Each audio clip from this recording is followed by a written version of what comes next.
आसिम नवाज जरदारी गठजोड़, लेकिन आसिम ला में सिर्फ और सिर्फ एक ही फायदा, एक ही बंदे को पहुंच रहा है, पाकिस्तान का कोई फायदा नहीं। हुकूमत में आना, ये 10-10 साल के लिए एक्सटेंशन लेना, ये सब हमें समझ आ रहा है मैडम स्पीकर साहिबा।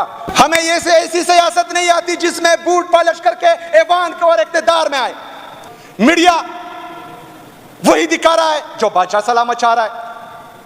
पार्लियामेंट सिर्फ और सिर्फ बूट पॉलिश करने के अलावा और कुछ कर रहा ही नहीं है। जैसी बूट की बात आती है वहां से जो है रोना धोना शुरू हो जाता है। पाकिस्तान में जिस तरह मेरे लीडर मेरे कहा, जनाब इमरान खान साहब ने कहा है कि यहां पर आसिम ला नाफिज है। पाकिस्तान तहरीक इंसाफ की आज की हुकूमत, इमरान खान के ये सिपाही आज भी कहते हैं कि ऑपरेशन नामंजूर, ड्रोन अटैक नामंजूर, मादनियात पर कब्जा नामंजूर। अस्सलाम वालेकुम नाज़रीन इकराम, आपको मुकम्मल वीडियो दिखाते हैं। सुहेल अफरीदी ने नए वज़ीर-ए-आला मुंतखब होते ही ईवान में आग लगा कर रख दी। वाज़ेह तौर पर स्टेबलिशमेंट को मुखातिब करके बड़ी धमकी लगा दी। सुहेल अफरीदी का कहना था कि इस सूबे के अंदर हम किसी किस्म का कोई ऑपरेशन बर्दाश्त नहीं करेंगे। अब इमरान खान को बाहर लाने के लिए हमें जिस हद तक जाना पड़ा हम जाएंगे। नाज़रीन इकराम, पिछली वीडियो के अंदर मैंने आपको बताया था कि अली अमीन की आखिरी मुलाकात हो सकती है, वही कुछ हो गया। वीडियो देखिए फिर इस पर बात करते हैं। की तरफ से जितनी भी स्पीचेस हुई है, एक में भी अपने आकाओं के पीछे इन्होंने बात नहीं की। एक बंदे ने उठकर ये नहीं कहा कि नो मोर ऑपरेशन, एक बंदे ने भी उठकर ये नहीं कहा कि नो मोर ड्रोन अटैक्स। क्योंकि जो आमरों की पैदावार हो, जिन्होंने अपनी सियासत का आगाज आमरों की गोद से किया हो, वो कभी भी जो है अपने आकाओं के पीछे बात नहीं करते। कुंडी साहब ने कहा कि चार्टर्ड ऑफ पीस, आप लोगों ने तो चार्टर्ड ऑफ डेमोक्रेसी भी किया था। कोंडोलीजा राइस की जो किताब है नो हायर ऑनर, उसमें एक एक चीज वाज़ा लिखी गई है कि आप लोगों ने रात के अंधेरे में एक दूसरे को धोखा देकर आमरों के साथ डील की थी और 2008 में अपनी हुकूमत बनाई थी। मैडम स्पीकर साहिबा, सबसे ज्यादा कबायली इलाका जात पर ड्रोन अटैक, मिलिट्री ऑपरेशन इनके दौर में हुए हैं, इन्होंने करवाए हैं, इनकी इजाजत से हुए हैं। खैबर पख्तूनख्वा की आज की हुकूमत, पाकिस्तान तहरीक इंसाफ की आज की हुकूमत, इमरान खान के ये सिपाही आज भी कहते हैं कि ऑपरेशन नामंजूर, ड्रोन अटैक नामंजूर, मादनियात पर कब्जा नामंजूर। ये हमारी पॉलिसी है। पहले हमारा पहला बंदा जब खड़ा हुआ था ये बात उसने की कि नो मोर ऑपरेशन। आप लोगों ने किसने जो है उसका साथ दिया? किसने मोहर लगाई इस बात पर?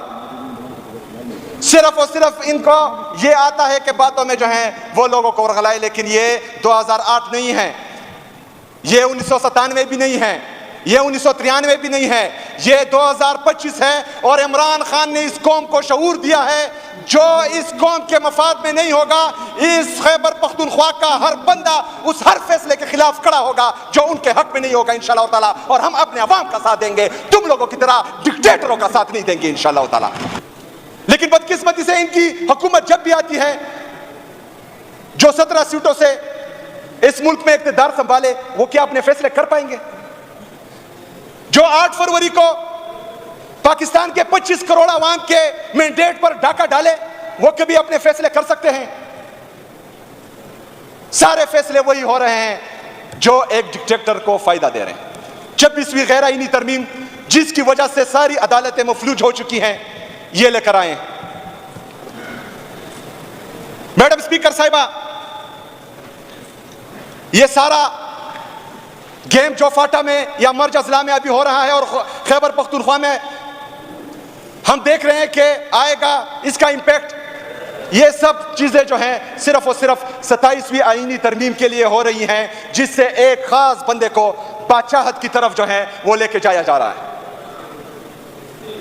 पाकिस्तान में जिस तरह मेरे लीडर मेरे कहा, जनाब इमरान खान साहब ने कहा है कि यहां पर आसिम ला नाफिज है।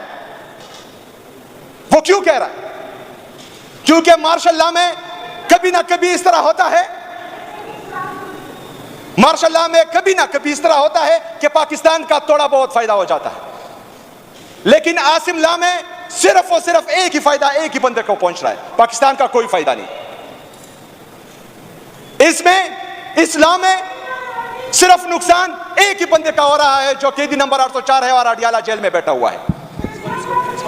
आसिम नवाज जरदारी गठजोड़, असेंबली डेकोरम। आसिम नवाज जरदारी गठजोड़ चल रहा है, सिर्फ जो है एक बंदे को तकवीयत देने के लिए और उसके फायदे के लिए किया जा रहा है। लेकिन मेरी दरख्वास्त है उन लोगों से जो हकीकी मानों में पाकिस्तान का भला चाहते हैं, जो हकीकी मानों में पाकिस्तान और पाकिस्तानी कौम का दर्द अपने दिल में रखते हैं, कि वो सोचे, वो बैठे सोचे पाकिस्तान के इस सिस्टम को जो चल रहा है उसको पढ़ के कि 9 अप्रैल 2022 से जब रिजीम चेंज ऑपरेशन हुआ उस वक्त से लेकर आज तक जितनी भी कार्रवाई पाकिस्तान में हुई है, इससे फायदा किसको हुआ है? एक शख्स को हुआ है कि पूरी कौम को हुआ है? एक शख्स को हुआ है कि पूरे इदारे को हुआ है? वो अपने दिल में सोचे, मस्जिद में बैठकर सोचे, हुजरे में बैठकर सोचे, घर में बैठकर सोचे, GHQ में बैठकर सोचे, किला बाला हिसार में बैठकर सोचे और सोचे कि जो पाकिस्तान में चल रहा है उससे फायदा सिर्फ एक बंदे को, एक शख्स को हो रहा है या पूरे पाकिस्तान को हो रहा है। उनको तब पता चलेगा मैडम स्पीकर साहिबा कि सिर्फ एक शख्स को चल रहा फायदा पहुंच रहा है। क्यों? क्योंकि 26वीं आईनी तरमीम आया, पूरी पाकिस्तानी कौम को सिर्फ और सिर्फ अदलिया पर भरोसा था कि वहां से हमें इंसाफ मिलेगा, क्योंकि ताकतवर बहुत जोरावर है, वो उस पर जो है ना जायज चीजें करता है, लेकिन हमारी अदलिया है वहां जाकर हमें इंसाफ मिलेगा। 26वीं आईनी तरमीम से अदलिया को मफलूज किया गया। फायदा किसको हुआ? एक शख्स को। मैडम स्पीकर साहिबा, इलेक्शन कमीशन ऑफ पाकिस्तान, वहां से ऐसे फैसले आ रहे हैं कि जो बादशाह सलामत चाह रहे हैं वही फैसले आ रहे हैं। अदलिया से वो फैसले आ रहे हैं चिट के जरिए जो बादशाह सलामत चाह रहे हैं। मीडिया वही दिखा रहा है जो बादशाह सलामत चाह रहा है।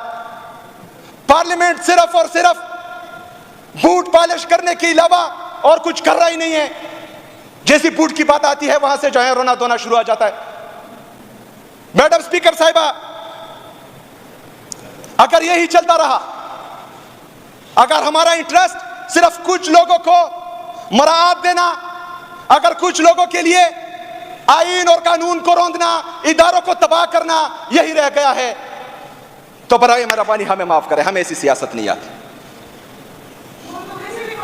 हमें ये से ऐसी सियासत नहीं आती जिसमें बूट पॉलिश करके ऐवान को और इक़्तिदार में आए। नाज़रीन कराम, आपने वीडियो देखी खैबर पख्तूनख्वा के नए वज़ीर-ए-आला मुंतखब होते ही सुहेल अफरीदी ने ऐवान में आग लगा कर रख दी। नाज़रीन कराम, पिछली वीडियो के अंदर हमने आपको एक खबर दी थी कि अली अमीन गंडापुर की एक आखिरी मुलाकात इमरान खान के साथ हो सकती है, जिसके बाद इमरान खान ने अली अमीन गंडापुर को इस्तीफ़ा देने का हुक्म दे दिया। अब नए वज़ीर-ए-आला KPK की सियासत को किस जानब लेकर बढ़ते हैं, पूरे मुल्क की नज़रें उस पर जमी हुई हैं।